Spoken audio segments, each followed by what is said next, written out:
Hyderabad hitech సిటీలో భారీగా చెత్త కుప్పలు పేరుకుపోయి ఉన్నాయి. ఐటీ బిల్డింగ్స్ మధ్య 5-6 అంతస్తుల ఎత్తు వరకు డెబ్రిస్ ఉండటంతో ఇబ్బందులు పడుతున్నారు స్థానికులు. 13 ఎకరాల్లో 15 లక్షల మెట్రిక్ టన్నుల C&D వేస్టేజ్ ఉన్నట్లు గుర్తించారు అధికారులు. అయితే ఈ చెత్త కుప్పలను తరలించి డిస్పోజ్ చేయాలంటే 90 కోట్ల రూపాయల వరకు ఖర్చవుతుందని అంటున్నారు. ఇక ఇదే అంశానికి సంబంధించి మరింత సమాచారం సదానందం అందిస్తారు. హైటెక్ సిటీ మనకి ఇక్కడ హైటెక్ సిటీ అనగానే పెద్ద పెద్ద ఐటీ బిల్డింగ్స్, కమర్షియల్ కాంప్లెక్సెస్, దీంతోపాటు ఒక high class residential gated communities కనిపిస్తాయి. కానీ వీటన్నింటి మధ్యలో మనకు ఒక భారీ అతిపెద్ద చెత్త కుప్పలు కూడా కనిపిస్తున్నాయి.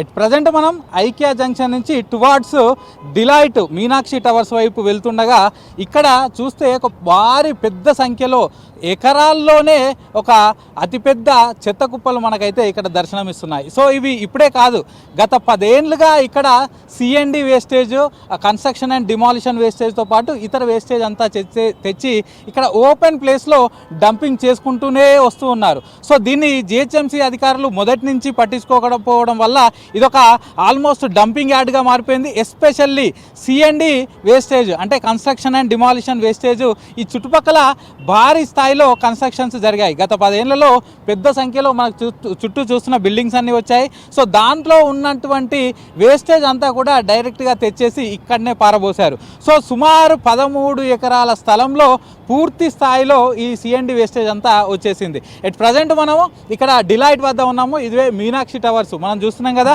అతిపెద్ద ఐటీ టవర్స్గా వీటిని చెప్పుకుంటారు. ఐకియా నుంచి టువార్డ్స్ ఇటు గచ్చిబౌలికి వెళ్ళాలన్నా, రామ్కీ టవర్స్కి వెళ్ళాలన్నా ఇదే రూట్లో వెళ్ళాల్సి ఉంటుంది. సో ఇంత పెద్ద బిల్డింగ్స్ మధ్య మనకు పూర్తి స్థాయిలో ఒక CNG వేస్టేజ్, ఒక డంపింగ్ యార్డ్లా మనకు ఈ చెత్తనైతే కనిపిస్తుంది. సో ఇది ఆల్మోస్ట్ 13 ఎకరాల్లో ఉన్నట్లు అధికారులు రీసెంట్గా అయితే గుర్తించారు. అయితే ఇప్పుడు దీన్ని తొలగించడం కూడా అతిపెద్ద ఛాలెంజ్గా మారింది. సైబరాబాద్ మున్సిపల్ కార్పొరేషన్ కమిషనర్ సృజన కూడా వచ్చి రీసెంట్గా దీన్ని విజిట్ చేశారు. సో ఇది ఆల్మోస్ట్ 15 లక్షల మెట్రిక్ టన్నుల మేర ఈ C&D వేస్టేజ్ ఇక్కడ ఉన్నట్లు అధికారులు అయితే గుర్తించారు. సో దీన్ని ఇక్కడి నుంచి తొలగించడం ఇప్పుడు అతిపెద్ద సవాల్గా మారింది. అధికారులు అయితే దీన్ని ఇక్కడి నుంచి తీసేస్తాం, 13 ఎకరాల ఖాళీ స్థలంలో ఇదంతా కూడా చెత్త వేశారు, దీన్ని తొలగించడానికి వివిధ ప్లాన్స్ వేస్తామని చెప్తున్నారు. కానీ ఇప్పుడు తొలగించడం అతిపెద్ద ఛాలెంజ్. ఎందుకంటే దీన్ని ఈ 15 లక్షల మెట్రిక్ టన్నుల C&D వేస్టేజ్ని ఇక్కడి నుంచి తరలించాలంటే ఇది C&D వేస్టేజ్ ప్లాంట్కి మాత్రమే తరలించాలి. సైంటిఫిక్గా దీన్ని డిస్పోజ్ చేయాలంటే C&D వేస్టేజ్ ప్లాంట్ అది దీనికి చుట్టుపక్కల ఉన్నదంటే కుత్బుల్లాపూర్లో ఉంది. సో అక్కడికి ఇక్కడి నుంచి తరలించాలంటే ఆల్మోస్ట్ ఒక 90 నుంచి 95 కోట్ల రూపాయల ఖర్చు అవుతుంది. అది డే అండ్ నైట్ ట్రక్కుల ద్వారా ఇదంతా తరలించాలంటే ఒక అతిపెద్ద ప్రాసెస్ అంటూ కూడా అధికారులు ఫైండ్ అవుట్ చేశారు.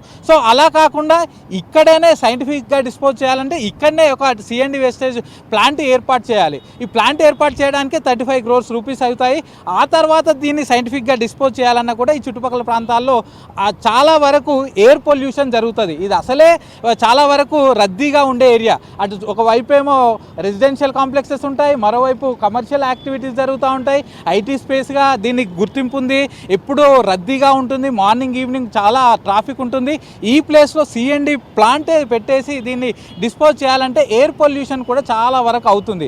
కాబట్టి దీన్ని ఏం చేయాలి అనే దానిపైన అయితే అధికారులకు ఎట్లాంటి క్లారిటీ కూడా రావట్లేదు. ఇక దీన్ని ఇలాగే వదిలేసుకుంటూ వెళ్దామా అంటే ఇది ఇప్పటికే కింది నుంచి చూస్తే ఒక 6-7 అంతస్తుల హైట్లో ఇప్పుడు ఈ గుట్టలుగా ఈ చెత్త అయితే మారిపోయింది. ఇక ఎప్పుడైనా గాలి ద్వారం వస్తే దీనిపైన ఉన్నటువంటి ఈ డస్ట్ కానీ లేకపోతే వీళ్ళు వేసిన చెత్త కానీ చుట్టుపక్కల గాలికి లేసేసి వచ్చి ఇక్కడ ఉన్నటువంటి ఇళ్లలో కానీ లేకపోతే రోడ్లపైన పడుతూ చాలా వరకు ఇబ్బందులు క్రియేట్ చేస్తుంది. సో అసలు లాస్ట్ 10 years నుంచి ఇంత పెద్ద డంపింగ్ యార్డ్లా మారుతున్న దీన్ని అధికారులు ఎందుకు పట్టించుకోవట్లేదు?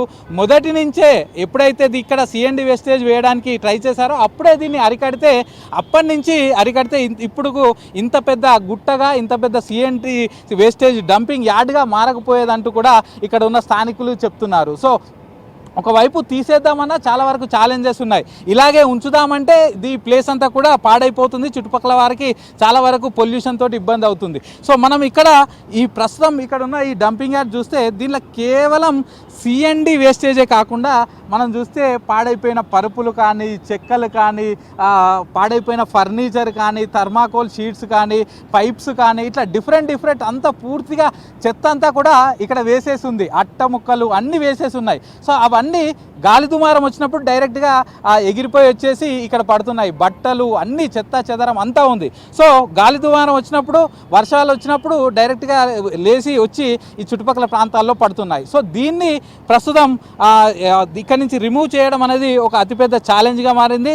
సో చూడాలి అధికారులు ఏం చేస్తారు. ఎందుకంటే ఒక ఐటీ సిటీగా మనకు ఐకియా జంక్షన్ అన్నా కానీ, మీనాక్షి టవర్స్ అన్నా కానీ, హైటెక్ సిటీ ఈ చుట్టుపక్కల ప్రాంతాల్లో ఎస్పెషల్లీ వెస్ట్ సిటీలోనే ఒక మేజర్ ఐకానిక్ ప్లేస్గా చెప్పుకుంటారు. సో అట్లాంటి ప్లేస్లో ఇక్కడ ఉన్నటువంటి ఈ 13 ఎకరాల స్థలంలో ఉన్నటువంటి ఈ డెబ్రిస్ని ఎలా తొలగిస్తారనేది మనం వెయిట్ చేయాలి. మరోవైపు ఈ 13 ఎకరాల స్థలం కూడా ప్రస్తుతం ఎవరిది అనేది ప్రైవేట్ వ్యక్తులకు, అటు గవర్నమెంట్కు మధ్య ఈ ల్యాండ్ ఎవరిది అనేది కూడా కోర్టులో డిస్ప్యూట్స్ నడుస్తూ ఉన్నాయి. సో ఈలోపు దీనంతా కూడా మేము క్లియర్ చేస్తామని అధికారులు చెప్తున్నా, ఎలా చేస్తారు, వచ్చే ఛాలెంజెస్ ఎలా ఫేస్ చేస్తారు అనేది మాత్రం మనం వేచి చూడాలి.